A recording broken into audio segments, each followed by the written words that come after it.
तर मित्रांनो, आजचा 15 ऑगस्ट म्हणजे स्वातंत्र्य दिन. आपल्याजवळ काही मुले जमलेले आहेत आणि आपण त्यांना काही क्वेश्चन विचारणार आहोत 15 ऑगस्ट विषयी. 15 ऑगस्ट का साजरा होतो हे आपले मुले आहेत. बघा, आता इंटरेस्टिंग व्हिडिओ होणार आहेत आणि खूपच सुपर. तुम्ही शेवटपर्यंत बघा. मित्रांनो, आपला बालमित्र आहेत हे. तर मी तुम्हाला काही क्वेश्चन विचारणार आहोत. प्रश्न स्वातंत्र्य दिनानिमित्त तुम्हाला छोटे छोटे गिफ्ट भेटणार. नाही दिले तरी मी तुम्हाला चॉकलेट वगैरे सर्व भेटणार आहेत. तर आजचा हा प्रश्न आहे, आज 15 ऑगस्ट का साजरा केला जातो? आपल्या अंग्रेजाच्या गुलामगिरीतून स्वातंत्र्य मिळालं. बस, टाळ्या वाजवा, टाळ्या. हे आपले गिफ्ट आणा तिथून. तर मित्रांनो, आजचा हा दिवस गुलामगिरीतून आपला भारत स्वातंत्र्य देश झाला. आजचा हा स्वातंत्र्य दिवसाला किती वर्ष पूर्ण झाले? कोण सांगू शकतात? हा, किती? 78. शाबास. काय नाव तुझं? गौरव. गौरव. पूर्ण नाव सांग. गौरव निलेश राठोड. गौरव निलेश राठोडनी उत्तर दिलंय. किती वर्ष झाले? 78. आता सांगा मला, कोणत्या तारखेला आपला भारत देश स्वतंत्र झाला?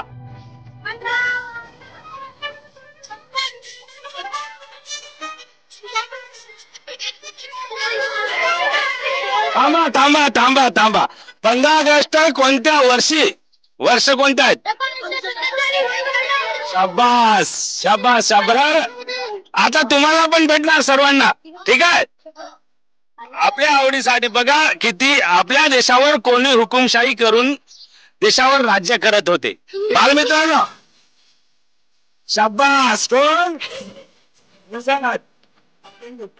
तर आपला भारत देशाला कोणी कोणी स्वातंत्र्य मिळवून दिले माहित आहे का तुम्हाला? सांगा. कोण? भगत सिंग. भगत सिंग. अजून कोणी माहित आहे का तुम्हाला? हा, सांग सांग. अजून यापैकी दुसरं कोण आहेत? राजगुरु. राजगुरु. जगत सिंग. भगत सिंग. सुखदेव. हा, कोण? महात्मा गांधी. कोणी? अजून अजून डॉक्टर बाबासाहेब आंबेडकरांनी घटना लिहिली. हो, डॉक्टर बाबासाहेब आंबेडकरांनी आपला पूर्ण घटनाक्रम संविधान लिहिलंय. अजून माहित आहे का? आता जर माहित असेल तर तुम्हाला अजून गिफ्ट भेटणार. सांगा, एखादं नाव सांगा. खूप खूप आपल्या देशाला स्वातंत्र्य मिळवून देण्यासाठी अनेकांनी आपल्या देशाला स्वातंत्र्य मिळवून देण्यासाठी आपल्या प्राणाची आहुती दिली. काय दिली? बलिदान दिले. का? की आपला देश गुलामगिरीतून मुक्त झाला पाहिजे म्हणून. माहित आहे ना? अजून कोणी कोणी दिले?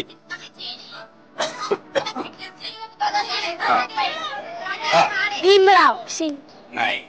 ठीक आहे, ठीक आहे. आता सांगा, कोणत्या वर्षी भगतसिंग राजगुरूला शिक्षा काय फाशी झाली? फाशीवर हसतमुखाने तुम्हाला सांगू इच्छितो मी, भगतसिंग राजगुरू सुखदेव यांनी आपल्या देशाला स्वातंत्र्य मिळवून देण्यासाठी आपल्या प्राणाची आहुती दिली, बलिदान दिलंय. हसतमुखाने फासावर चढले देशाला स्वातंत्र्य मिळवून दिलं. पण कोणत्या तारखेला भगतसिंग राजगुरू सुखदेव यांना फाशी झाली सांगता का? सांगा सांगा. त्यांना गिफ्ट भेटणार. सांगा सांग. काय काय मला सांगा सांगा. 15 ऑगस्ट. भगतसिंग राजगुरू सुखदेव यांना कोणत्या तारखेला फाशी झाली? तर बघा बघा बघा, इकडे इकडे तुम्हाला सांगतो. कोणत्या तारखेला? हा, 31 मार्च.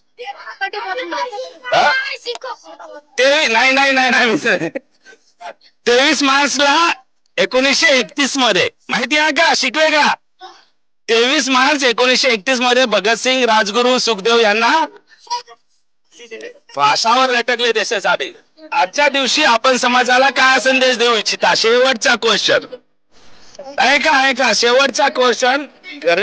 ते खूप घाम होत आहेत. शेवटचा क्वेश्चन.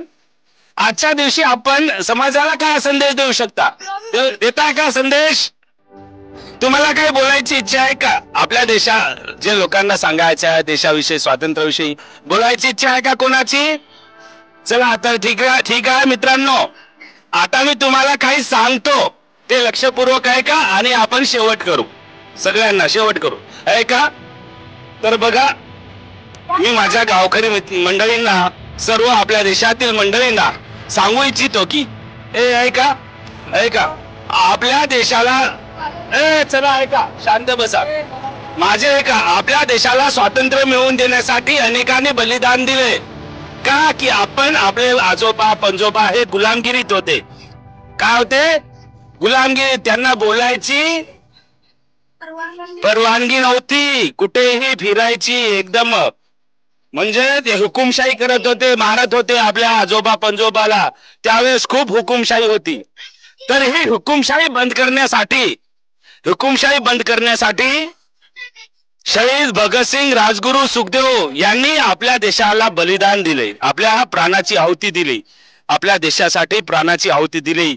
महात्मा गांधी असो, चंद्रशेखर आझाद असो, सुभाषचंद्र बोस असो, लोकमान्य टिळक, अनेक हजारो पुरुषांनी आपल्या देशाला स्वातंत्र्य मिळवून दिले, आपल्या जीवाची प्राणाची आहुती दिली, आपला जीव नौछावर केलंय.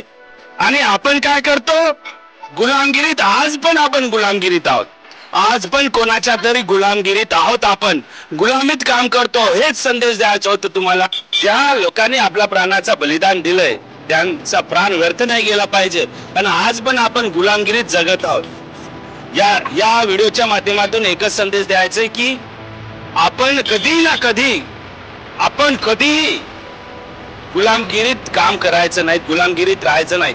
स्वतंत्रपणे जगायचं, जे सत्य आहे ते सत्य सांगायचं, सत्यासाठी बोलायचं, सत्यासाठी लढायचं.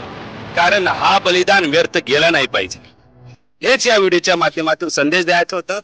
मित्रांनो, आपल्याला व्हिडिओ कसा वाटला कमेंट मध्ये नक्की सांगा. काही प्रश्नांचे तुम्हाला उत्तर येत असेल तर तुम्ही कमेंट मध्ये सांगा. आणि तुम्हाला काय वाटते हे पण कमेंट मध्ये सांगा. व्हिडिओ आवडल्यास लाईक करा, चॅनलला सबस्क्राईब करा. भेटूया पुढच्या व्हिडिओ. तोपर्यंत जय हिंद, वंदे मातरम.